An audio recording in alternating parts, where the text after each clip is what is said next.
Everyone, welcome back to the channel. आज हम control coordination के क्वेश्चंस को डिस्कस करने वाले हैं। बहुत ज़्यादा क्वेश्चंस इस चैप्टर में से हमें सैम्पल पेपर पे नहीं मिले हैं, व्हिच मींस कि इसके कुछ छोटे-छोटे से इंपॉर्टेंट पोर्शंस हैं जिनको आपको बहुत अच्छे से प्रिपेयर करना है and then you are ready for this chapter. देख लेते हैं किस तरीके के क्वेश्चंस हमें मिले हैं। So our first question is receptor are usually located in sense organ. Gustatory receptors are present in very direct question. Gustatory receptor कहाँ present हैं? Gustatory receptors present हैं टंग में। और आपकी बुक में साथ में आपको दो ही रिसेप्टर्स के नाम दिए हैं, टंग पे गस्टेटरी और नोज पे स्मेल के लिए है ऑल्फैक्टरी रिसेप्टर। आपको सिर्फ ये दो रिसेप्टर्स याद रखने हैं। ठीक है, moving to the next question. There was a cerebellar dysfunction. Cerebellar का मतलब है कि ये बात दो होते हैं, सेरेब्रम होता है और एक होता है सेरेबेलम। ये बात हो रही है सेरेबेलम की। ठीक है, तो सेरेबेलम में डिसफंक्शन हो चुका है। Which of the following activities will get disturbed in this patient? Cerebellum का काम होता है हमारे पोस्चर से, बैलेंस से। तो कौन सी चीज पर अफेक्ट पड़ेगा? पोस्चर और बैलेंस पर। ठीक है, this was also a direct question. आपको बस पता होना चाहिए कि किस पार्ट ऑफ ब्रेन का क्या रोल है बॉडी में। Which of the following is a correct combination of function and part of the brain?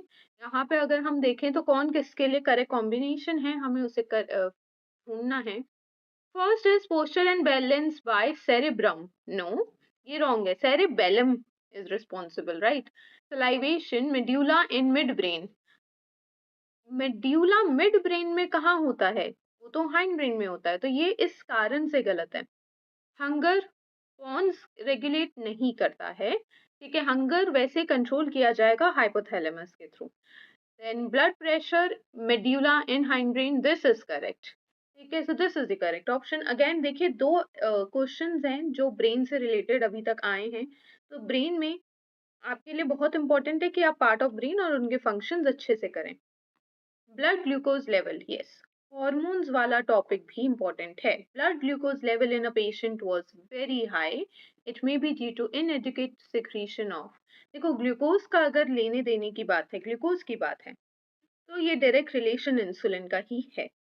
अब यहाँ पे इंसुलिन के दो ऑप्शन है, बट एक में बोल रहे हैं कि pituitary gland, no insulin from pancreas. जरूर यहाँ कुछ गड़बड़ हुई है, इसीलिए पेशेंट में ग्लूकोज लेवल हाई हुआ है। Okay, explain giving reason the bending of shoot tip. ये एक ऐसा क्वेश्चन है ना जो 3 मार्क के अंदर वो आपसे बहुत फ्रीक्वेंटली पूछ रहे हैं। तो bending of the shoe tip के बारे में पूछ रहे हैं। क्यों होती है बेंडिंग, पहले समझ लो। कैसे लिखना है वो ऑलरेडी मैं आप के लिए लिख कर लाई हूँ। देखिए, समझिए होता क्या है कि हमें पता है कि बहुत सारा ऑक्सीजन शूट टिप पर होता है, करेक्ट?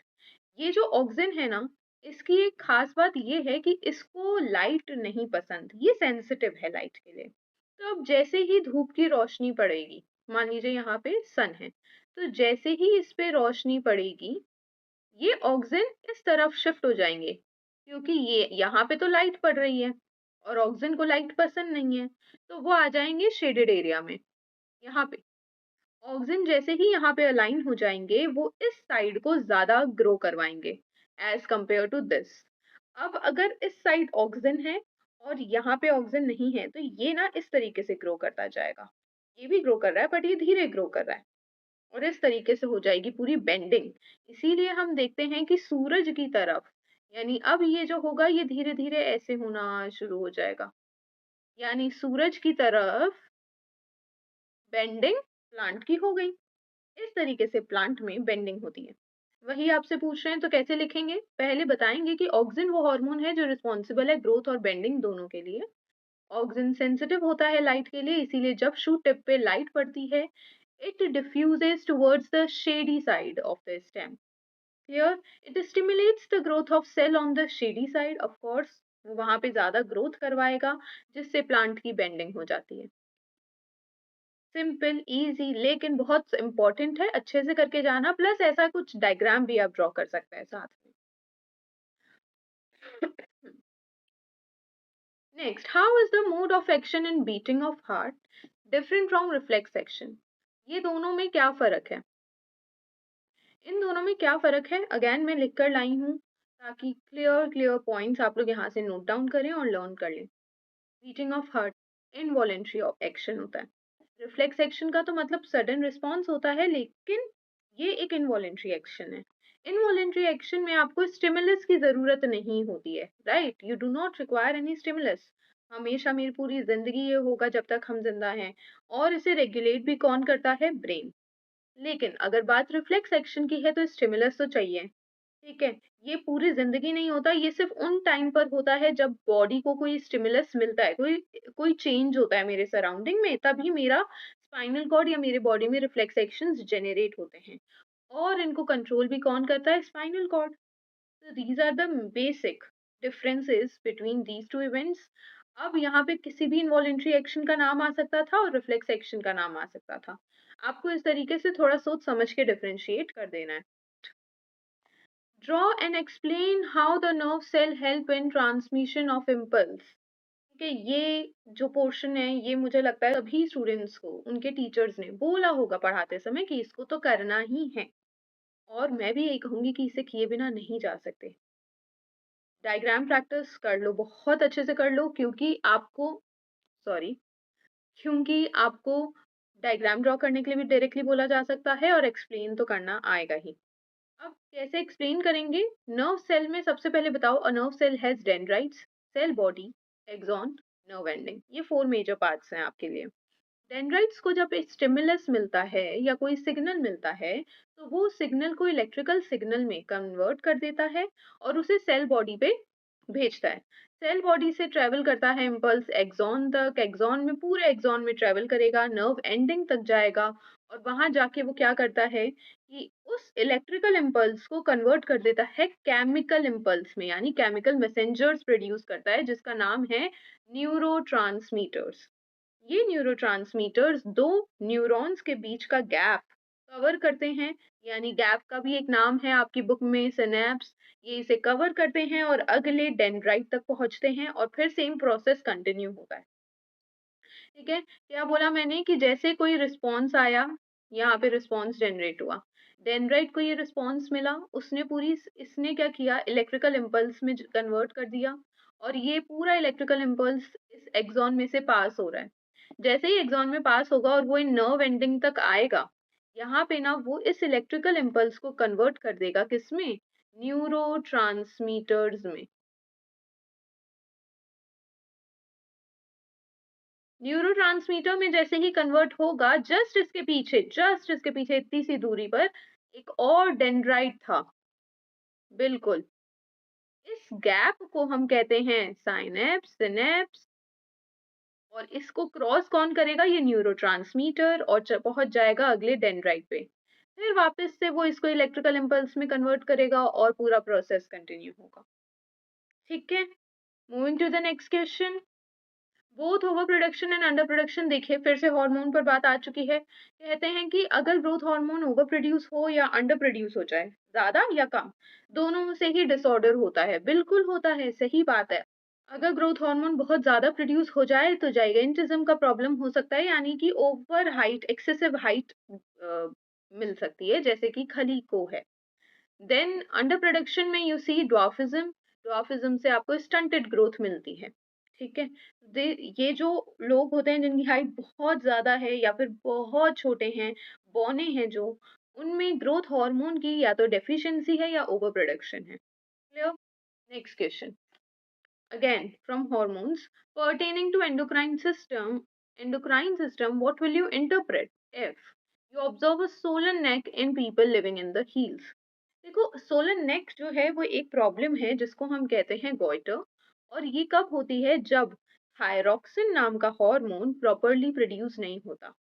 थायरॉक्सिन का काम होता है हमारा मेटाबॉलिज्म रेगुलेट करना, बट अगर हमारा मेटाबॉलिज्म रेगुलेट नहीं हो रहा, थायरॉक्सिन प्रोड्यूस नहीं हो रहा, in case of low thyroxine, goitre हो सकता है। अब हिली एरिया से क्यों कनेक्ट किया है? क्योंकि वहां के मिट्टी और पानी में आयोडीन की कमी होती है।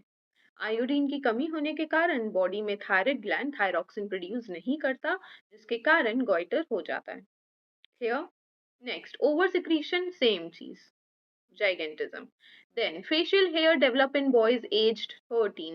13 साल के जो लड़के हैं उनमें फेशियल हेयर्स देखने को मिले। तो ये एक नॉर्मल बात होती है, इसे हम प्यूबर्टी कहते हैं, क्योंकि टेस्टिस जो है उनकी बॉडी में टेस्टोस्टेरोन प्रोड्यूस कर रहा है और टेस्टोस्टेरोन स्टिमुलेट करेगा हेयर ग्रोथ को, इसीलिए ऐसा होता है। Next question and the last question, Mohan and Rohit observed that shoots of a plant growing in shade bend towards the sunlight. Plant जो है वो लाइट के टुवर्ड्स बेंड कर गया, जबकि टच मी नॉट के leaves plant fold and drupe soon after touching. Touch me not के जो लीव्स है ना, वो मुरझा गए जब आपने टच किया, वो बेंड नहीं हो रहे, वो कोई ग्रोथ नहीं कर रहे, बट वो मुरझा जाते हैं टच करने पे। इन दोनों में क्या फर्क है, क्यों हुआ ऐसा, हमारा सवाल यहाँ से है। पहला सवाल है, what causes the bending of shoot in the plant. Bending of shoot and plant ये हम पहले भी पढ़ लिए कि वैसे तो ऑक्सीजन इसमें रिस्पॉन्सिबल है, बट क्योंकि यहाँ फिनोमेना की भी बात है तो मैं कहूंगी कि phototropism is the reason. What is phototropism? Photo का मतलब होता है लाइट और ट्रोपिज्म का मतलब होता है directional movement. Directional movement, right. तो जो प्लांट्स होते हैं उनका शूट लाइट के रिस्पॉन्स में डायरेक्शनल मूवमेंट करता है, इसीलिए लाइट को देख के बेंड हो गया, सिंपल। लेकिन टच मी नॉट में हुई है सिर्फ फोल्डिंग। इसका आंसर क्या होगा कि इसमें हुई है सिर्फ फोल्डिंग। वाई? यहाँ क्या फिनोमेना हुआ? यहाँ हुआ थिग्मोनेस्टी। अब थिग्मो का मतलब होता है टच, और नास्टी का मतलब या नेस्टिक का मतलब होता है non directional movement, plus it is not influenced by any growth. ठीक है, नास्टिक मूवमेंट्स में आपको ग्रोथ की कोई कंफर्मेशन नहीं होती है, लेकिन ये नॉन डायरेक्शनल होता है। क्योंकि टच से हुआ इसे हम थिग्मो कहेंगे। तो टच मी नॉट प्लांट में जब आप टच करते हो तो वो उनकी लीव्स ड्रूप हो जाती है, वो नास्टिक मूवमेंट शो करती हैं। ठीक है, इस बात का थोड़ा ध्यान रख लेना। ट्रॉपिक मूवमेंट्स डायरेक्शनल मूवमेंट्स होते हैं। जब भी कोई भी ट्रॉपिक मूवमेंट होगा, किसी पर्टिकुलर डायरेक्शन में शूट या रूट ग्रो करेंगे। लेकिन जब नास्टिक मूवमेंट्स होते हैं तो डायरेक्शन से फर्क नहीं पड़ता, ग्रोथ नहीं होती, वो सिंपल रिस्पॉन्ड करते हैं अपने स्टिमुलस को। क्लियर? आई होप समझ आ गया होगा। If you are liking the video please do like it, subscribe to my channel and thank you. Bye bye, next video में मिलते हैं।